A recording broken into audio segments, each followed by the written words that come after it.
तर मुलांना आता आपण पाहणार उपयुक्त उपद्रवी सूक्ष्मजीव या पाठाच्या माध्यमातून आपण सराव किंवा परीक्षा प्रश्नोत्तर हे कोणत्या प्रकारचे आहेत ते देखील बघण्याचा आपण प्रयत्न करणार आहोत. आपल्या पुढे 4 टास्क आहेत: सराव, खेळ, परीक्षा प्रश्नोत्तर. यापैकी आपण सरावाच्या माध्यमातून कोणते प्रश्न आहेत ते बघण्याचा आपण प्रयत्न करणार आहोत. चला तर सुरुवात करूया सरावाच्या माध्यमातून. इथे तुम्हाला प्रश्न विचारले आणि इथे तुम्हाला 2 ऑप्शन्स आहेत. या 2 ऑप्शनपैकी आपल्या इथे एक करेक्ट आन्सर आहे. त्या करेक्ट आन्सरवर आपण क्लिक करणार आहोत. चला सुरुवात करून आपल्या पहिल्या प्रश्नाला. पहिला प्रश्न आहे: दही, ताक, चीज, श्रीखंड असे पदार्थ दुधाच्या डॅशने मिळतात. कोणत्यामुळे मिळतात? मग किण्वाने मिळतात का क्लॉथांनी मिळतात? तर याचं उत्तरही तुम्हाला माहीत आहे मुलांना की जे दही, ताक, चीज आणि श्रीखंड आहे हे कोणत्या पदार्थ दुधाच्यामुळे मिळतात? कोणत्या पदार्थामुळे दुधाच्या डॅशने मिळतात? तर आपलं जे उत्तर आहे किण्वने आपल्याला ते मिळत असतं. म्हणजे किण्व ही प्रक्रिया त्याच्यामध्ये होत असते की दुधामध्ये किण्वण्याची प्रक्रिया होते आणि त्याच्यामुळेच आपल्याला दही, ताक, चीज आणि श्रीखंड हे मिळत असतं. हे आपलं करेक्ट आन्सर आहे. आपला नेक्स्ट क्वेश्चन आहे: ईस्ट डॅश डॅश पद्धतीने अलैंगिक प्रजनन करते. मग कोणत्या पद्धतीने जे पद्धतीने अलैंगिक प्रजनन करते? मग तुम्हाला 2 पर्याय आहेत: मुकुलायन आहे आणि कलिकायन आहे. मग या 2 पैकी आपले योग्य उत्तर आहे मुलांनो कलिकायन आहे. की ईस्ट जे आहे ते कलिकायन पद्धतीने अलैंगिक प्रजनन करते. हे आपल्या इथे करेक्ट आन्सर असणार आहे. आपला नेक्स्ट क्वेश्चन आहे: शिभावर्गीय वनस्पती हे डॅश डॅशमुळे जास्त प्रमाणात प्रथिनांची निर्मिती करू शकतात. बघा, मग आपले 2 पर्याय कोणते आहेत? कवकवर्गीय सूक्ष्मजीव का रायझोबियम? तर आपलं यापैकी आपलं उत्तर आहे की जे शिभावर्गीय जे वनस्पती आहेत त्या कोणत्यामुळे जास्त प्रमाणात प्रथिनांची निर्मिती करतात? तर रायझोबियममुळे जास्त प्रमाणात ते प्रथिनांची निर्मिती करू शकतात. हे आपल्या इथे करेक्ट आन्सर असणार आहे. क्वेश्चन आहे: शिभावर्गीय वनस्पती डॅश डॅशमुळे जास्त प्रमाणात प्रथिनांची निर्मिती करू शकतात. मग कोणते? तुम्हाला 2 ऑप्शन आहे: कवकवर्गीय सूक्ष्मजीव का रायझोबियम? तर यापैकी जे आपलं योग्य उत्तर जे शिभावर्गीय ज्या वनस्पती आहेत त्या रायझोबियममुळे जास्त प्रमाणात प्रथिनांची निर्मिती करू शकतात. हे आपल्या इथे करेक्ट आन्सर आहे. आपला नेक्स्ट क्वेश्चन आहे: ऊसाच्या रसाच्या बळीमध्ये डॅश डॅश किण्व मिसळून इथेनॉलची निर्मिती ही केली जाते. म्हणजे तुम्हाला पुन्हा 2 ऑप्शन आहे: सॅक्रोमायसिस का लायोपॉलिटिक? तर या 2 पैकी आपलं उत्तर आपण पाहिलं तर पाठ शिकवताना की ऊसाच्या रसाच्या बळीमध्ये काय आहे? ऊसाच्या रसामध्ये सॅक्रोमायसिस आहे आणि त्याच्यामुळे किण्व मिसळून त्याच्यामध्ये इथेनॉलची निर्मिती केली जाते. हे आपल्या इथे करेक्ट आन्सर असणार आहे. आपला नेक्स्ट क्वेश्चन आहे: जेव्हा रोगकारक सूक्ष्मजीव कोणता आहे हे निश्चित समजते तेव्हा डायटॅश वापरले जाते. तेव्हा काय वापरले जाते? जेव्हा आपल्याला माहिती आहे की बाबा हा आजार आहे, आजाराची लक्षणं माहिती आहेत परंतु आजार कळत नाही, मग त्यावेळेस काय वापरलं जातं हे आपण शिकलो की त्यावेळेस म्हणून पाहिलं की विस्तृत क्षेत्र प्रतिजैविक वापरले जातात. परंतु आजार कोणता आहे आणि मग त्यावेळेस कोणते प्रतिजैविक वापरले जातात? तर मर्यादित क्षेत्र वापरले जातात. मग आता इथे प्रश्न काय आहे की जेव्हा रोगकारक सूक्ष्मजीव हा कोणता आहे हे जेव्हा निश्चित समजते त्यावेळेस काय वापरले जाते? तुम्हाला 2 ऑप्शन आहेत: विस्तृत क्षेत्र प्रतिजैविक आहे का मर्यादित क्षेत्र प्रतिजैविक आहे? मग यापैकी आपलं योग्य उत्तर आहे मर्यादित क्षेत्र प्रतिजैविक ही वापरली जातात. की त्यावेळेस आपल्याला समजलं की जो आजार कोणता आहे, आजाराचं लक्षण कोणतं आहे किंवा कोणता आजार आहे हे निश्चित समजतं त्यावेळेस मर्यादित क्षेत्र प्रतिजैविक ही वापरली जातात. आपला नेक्स्ट क्वेश्चन आहे: लोणची, मुरंबी, जाम, चटण्या या प्रकारचे अन्न डॅश डॅशमुळे खराब होते. मग कशामुळे खराब होते? मग तुम्हाला इथे बघा प्रश्न दिला 2 ऑप्शन आहेत: कवकाच्या विविध प्रजाती का लॅक्सोट्रिडियम जीवाणूच्या प्रजाती? तर यापैकी आपलं जो आपल्याला माहिती आहे की जे लग्न समारंभामध्ये जेवण हे अचानक कधी कधी खराब होऊन जातं, प्रत्येकाला मग त्याची बाधा होते, विषबाधा होते. मग ते कोणत्या जीवाणूमुळे होते? मग कवकामुळे होते का? तर नाही. तर आपलं योग्य उत्तर आहे लोणची, मुरंबी, जाम, चटण्या प्रकारचे अन्न हे क्लॉस्ट्रिडियमच्या जीवाणूच्या प्रजातीमुळे होते आणि म्हणून जे आपल्या इथे उत्तर आहे ते आपण इथे क्लिक केलं आहे. आपला नेक्स्ट क्वेश्चन आहे: बुरशीजन्य विषारी रसायनांना डॅश डॅश म्हणतात. मग काय म्हटले जाते? तुम्हाला इथे 2 ऑप्शन आहे: अमॅक्झिसिलिन का मायकोटिझिन? तर या 2 पैकी आपलं योग्य उत्तर जे बुरशीजन्य जे विषारी आहे त्या रसायनांना आपण म्हणत आहोत मायकोटाझिन असे आपण त्याला म्हणत आहोत आणि म्हणून आपले उत्तर बरोबर आहे. आपला नेक्स्ट क्वेश्चन आहे: ईस्टच्या ज्या पेशी आहेत त्या डॅश डॅश प्रकारच्या असतात. मग कशा असतात? त्या दृश्य केंद्रे आहेत का अधिकेंद्रकीय आहेत? ज्या ईस्टच्या ज्या पेशी असतात मुलांना त्या असतात दृश्य केंद्र असतात, आपण त्याला पाहू शकतो. आपला नेक्स्ट क्वेश्चन आहे: प्रतिजैविक ही मुख्यतः डॅश डॅश कार्य करतात. कोणत्या प्रकारचे कार्य करतात? तुम्हाला इथे 2 ऑप्शन्स आहेत: जीवाणूविरुद्ध कार्य करतात का विषाणूविरुद्ध कार्य करतात? आपलं योग्य उत्तर आहे प्रतिजैविक ही मुख्यतः जीवाणूविरुद्ध कार्य करतात. हे आपलं इथे करेक्ट आन्सर असणार आहे. आपला नेक्स्ट क्वेश्चन आहे: रायझोबियममुळे जमिनीवर डायटाचा वापर हा करावा लागतो. तर की रायझोबियममुळे जमिनीवर कोणत्या गोष्टीचा वापर करावा लागतो? मग रासायनिक खतासाठी का नैसर्गिक खतासाठी? तर रायझोबियम हे मुलांनो रासायनिक खतामध्ये वापरलं जातं आणि म्हणून रायझोबियममुळे जमिनीवर रासायनिक खताचा वापर हा कमी करावा लागतो. तर अशा प्रकारे आपले हे 10चे 10 प्रश्न मुलांनो इथे आपण सोडवलेले आहेत, आपण घेतलेले आहेत. आपला जो पहिला टास्क आहे तो पूर्ण झाला. आता आपला जो नेक्स्ट टास्क आहे खेळ आहे. त्या खेळाच्या माध्यमातून कोणते प्रश्न ते पाहणार आहोत. आता या खेळामधले आपण मुलांनो की जे गेम्स आहे त्या खेळातून आपण पाहणार आहोत गाडीचा गेम आणि या गाडीच्या खेळाच्या माध्यमातून आपण प्रश्न पाहणार आहोत. इथे तुम्हाला प्रश्न आहे आणि इथे तुम्हाला 4 ऑप्शन्स आहेत. 1, 2, 3, 4 आहे. तर मुलांना आपला जो पहिला प्रश्न आपण सुरुवात करणार आहोत. आपला पहिला प्रश्न आहे कवके हे मुख्यतः डायडॅश पदार्थावर वाढतात. मग कवके कोणत्या पदार्थावर वाढतात? तर आपल्याला 4 ऑप्शन्स आहेत. विनक्सी, नायट्रोजनयुक्त, आदिजीव आणि कार्बनिक. तर या 4पैकी आपलं योग्य उत्तर आहे कवके ही मुख्यतः कार्बनी पदार्थावर वाढतात. हे आपलं इथे करेक्ट आन्सर आहे आणि म्हणून आपण इथे योग्य उत्तरावर क्लिक करणार आहोत. आपला नेक्स्ट क्वेश्चन आहे डॅश डॅश आम्लामुळे दह्याला विशिष्ट असा आंबट स्वाद येतो. मग कोणत्या गोष्टीमुळे आम्लामुळे कोणत्या आम्लामुळे दह्याला विशिष्ट असा स्वाद येतो आंबट? तर तुम्हाला 4 पर्याय आहे. हायड्रोक्लोरिक, दुसरा आहे टार्टरिक, तिसरा आहे लॅक्टिक का चौथा आहे ॲसेटिक. आता या 4पैकी आपलं नाही हायड्रोक्लोरिक, नाही टार्टरिक, नाही ॲसेटिक. तर आपलं योग्य उत्तर आहे लॅक्टिक या आम्लामुळे दह्याला विशिष्ट असा आंबट स्वाद येतो. हे आपले इथे करेक्ट आन्सर आहे आणि म्हणून आपण इथे योग्य उत्तरावर क्लिक करणार आहोत. आपला नेक्स्ट क्वेश्चन आहे पेनिसिलिन हे पेनिसिलियम या डॅश डॅश पासून मिळणारा प्रतिजैविक गट आहे. आता तर बघा त्यांनी सांगितले की हा जो गट आहे तो कोणत्यापासून आहे? पेनिसिलिन हा पेनिसिलियम या डॅश डॅश पासून मिळणारा कोणत्या प्रकारचा प्रतिजैविक आहे? बघा म्हणजे तुम्हाला 4 पर्याय आहेत. कवक पेशी, विषाणू, जीवाणू का किण्व. तर या 4पैकी आपलं योग्य उत्तर आहे पेनिसिलिन हा पेनिसिलियम या कवक पेशी म्हणजेच आपला जो पहिला आन्सर आहे कवक पेशीपासून मिळणारा प्रतिजैविक गट आहे. आपलं जे नेक्स्ट क्वेश्चन आहे दुधाचे दह्यात रूपांतर करणारे जीवाणू हे डॅश डॅश या नावाने ओळखले जातात. मग कोणत्या नावाने ओळखले जातात? मग पहिला आहे लॅक्टोबॅसिलिया, दुसरा आहे कवक पेशी, तिसरा आहे रायझोबियम आणि चौथा आहे पेनिसिलिन. तर या 4पैकी आपलं योग्य उत्तर आहे दुधाच्या दह्यात रूपांतर करणारे जीवाणू कोणते आहेत? लॅक्टोबॅसिलिया आणि म्हणून जे आपलं इथे योग्य उत्तर आहे त्या योग्य उत्तर आपण क्लिक केलं आहे. आपला 5वा प्रश्न आहे डॅश डॅशमुळे संयुगामुळेच डाळी, कडधान्य प्रथिनांचा उत्कृष्ट स्रोत हा ठरतात. मग कोणत्या संयुगामुळे जर डाळीचा उत्तम स्रोत ठरतो? तर मग इथे दिले रासायनिक, कार्बोदकयुक्त, कार्बनयुक्त का नायट्रोजनयुक्त. तर या 4पैकी आपलं योग्य उत्तर आहे नायट्रोजनयुक्त संयुगामुळेच डाळी, कडधान्य प्रथिनांचा उत्कृष्ट हा स्रोत ठरतो आणि म्हणून जे आपलं इथे योग्य उत्तर आहे नायट्रोजनयुक्त त्याच्यावर आपण क्लिक करणार आहोत. आपला नेक्स्ट क्वेश्चन आहे डॅश डॅश हा रोग डासाच्या दंशामुळे होतो. मग कोणता रोग हा डासाच्या दंशामुळे होतो? मग तुम्हाला इथे 4 पर्याय दिले. 4 रोगांची तुम्हाला नावं दिली आहे. त्या 4पैकी आपलं एक करेक्ट आन्सर आहे. पहिला आहे डेंग्यू, दुसरा आहे निमोनिया, तिसरा आहे स्वाईन फ्लू आणि चौथा आहे कॉलरा. तर या 4पैकी जे आपलं योग्य उत्तर आहे की डेंग्यू हा रोग डासाच्या दंशामुळे होतो हे आपलं इथे करेक्ट आन्सर आहे आणि म्हणून आपण इथे योग्य उत्तरावर क्लिक केलं आहे. आपला पुढचा प्रश्न आहे हे डॅश डॅश हे एड्स रोगाचे कारक आहे. आता एड्स रोग होण्यामागचं कारण काय आहे? म्हणजे तुम्हाला 4 पर्याय आहे. जीवाणूमुळे होतो, कवकामुळे होतो, विषाणूमुळे होतं का आदिजीवामुळे होतो. तर आपलं योग्य उत्तर आहे विषाणू. हे आपलं उत्तर आहे की विषाणू हे एड्स रोगाचे कारक आहे आणि म्हणून आपण इथे योग्य उत्तरावर क्लिक केलेलं आहे. आपला पुढचा प्रश्न आहे रायझोबियम हे जीवाणू डॅश डॅश प्रकारात मोडतात. मग रायझोबियम हे जीवाणू कोणत्या प्रकारात मोडतात? तुम्हाला 4 ऑप्शन आहेत. उपयुक्त प्रकारात, सहजीवी प्रकारात, उपद्रवी प्रकारात का हानिकारक प्रकारात.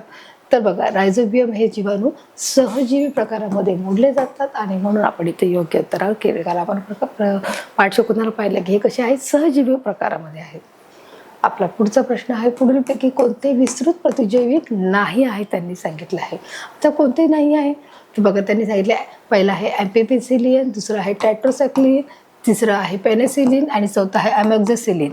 तर या 4पैकी आपलं योग्य उत्तर मग कोणतं प्रतिजैविक नाही आहे? तर यापैकी आपलं जे पेनिसिलिन हे प्रतिजैविक नाही आहे आणि म्हणून जे आपलं इथे योग्य उत्तर आहे त्या योग्य उत्तर आपण क्लिक करणार आहोत. आपला नेक्स्ट प्रश्न आहे समारंभातील जेवणावळीत अन्नातून विषबाधा करणारे जे जीवाणू आहेत ते डॅश डॅश असतात. मग ते जीवाणू कसे असतात? किण्व आहेत, क्लॅस्ट्रिडियम आहेत, कवक आहेत का आदिजीव आहेत. तर यापैकी आपलं जे योग्य उत्तर आहे की समारामध्ये जेवणामध्ये जे अन्नाची नासाडी करतात की जे अन्न खराब करण्याचं जे काम करतात ते किण्व करत नाहीत, कवकही करत नाही, आदिजीवही करत नाही. तर आपलं योग्य उत्तर आहे क्लॉस्ट्रिडियम हे आपलं योग्य उत्तर आहे. आणि म्हणून आपण याच्यावर काय करणार आहोत, क्लिक करणार आहोत क्लॉस्ट्रिडियम याच्या नावावरती. तर अशा प्रकारे मुलांना आपण याच्यामध्ये 10चे 10 प्रश्न आपण सोडून घेतलेले आहेत. आता आपण परीक्षेच्या माध्यमातून कोणते प्रश्न आहेत ते देखील बघण्याचा प्रयत्न करणार आहोत.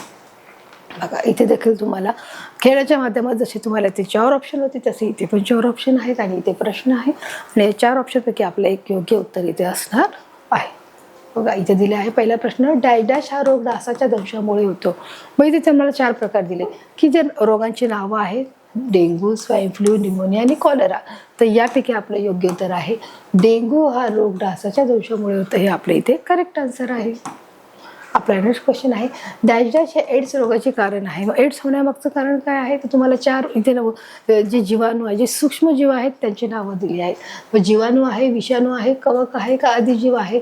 तर यापैकी आपलं योग्य उत्तर आहे विषाणू आहे की विषाणू हे एड्स रोगाचे कारक आहे. हे आपले इथे करेक्ट आन्सर आहे.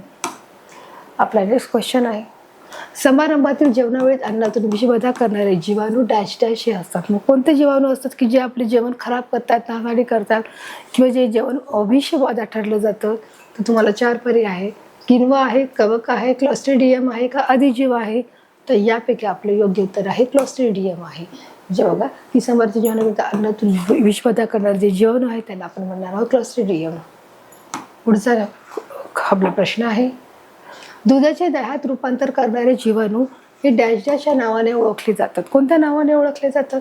मग इथे बघा तुम्हाला दिलेले लॅक्टोबॅसिलिया, रायझोबियम, कवकपेशी का पेनिसिलिन.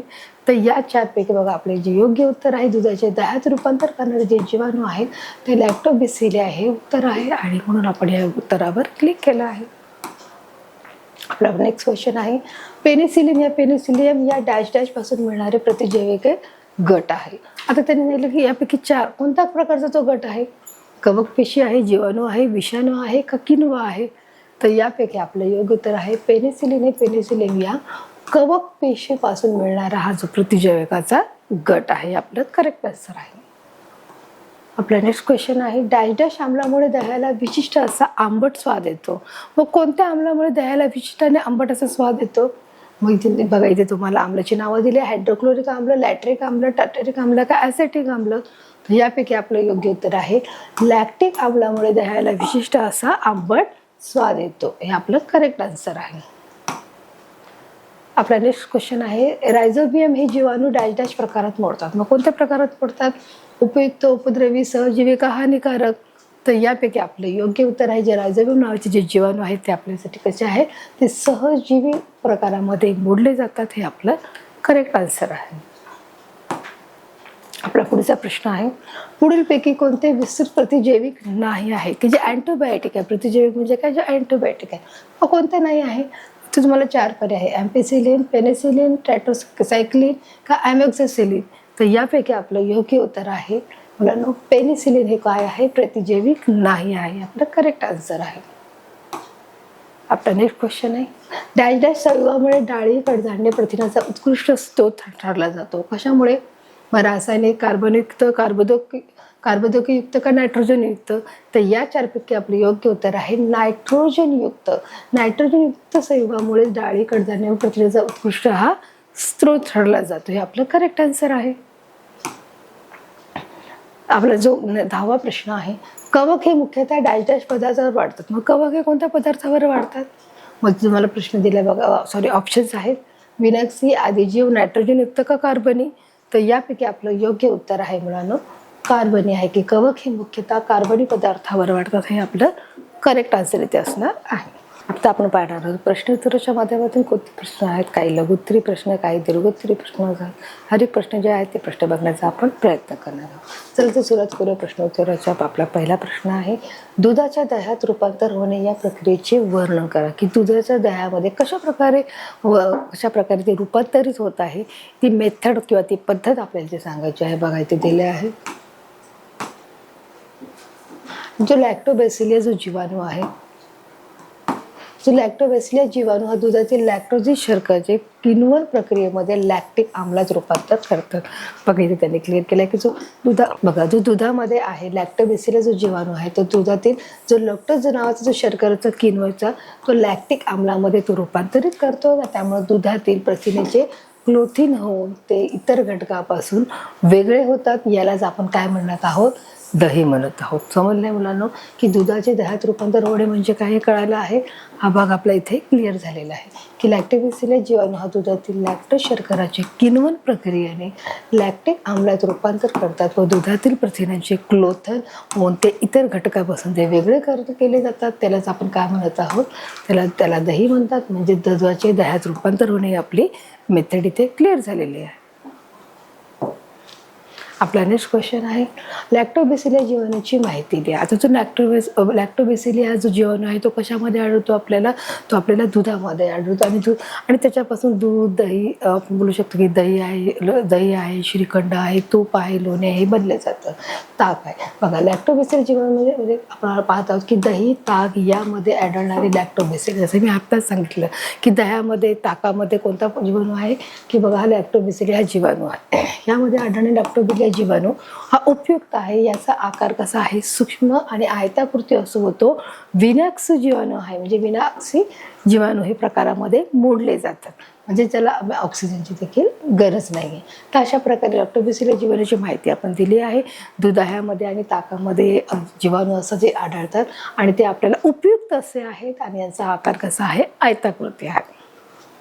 नेक्स्ट क्वेश्चन आहे सहजीवन कशास म्हणतात, त्यांनी सांगितलं आहे.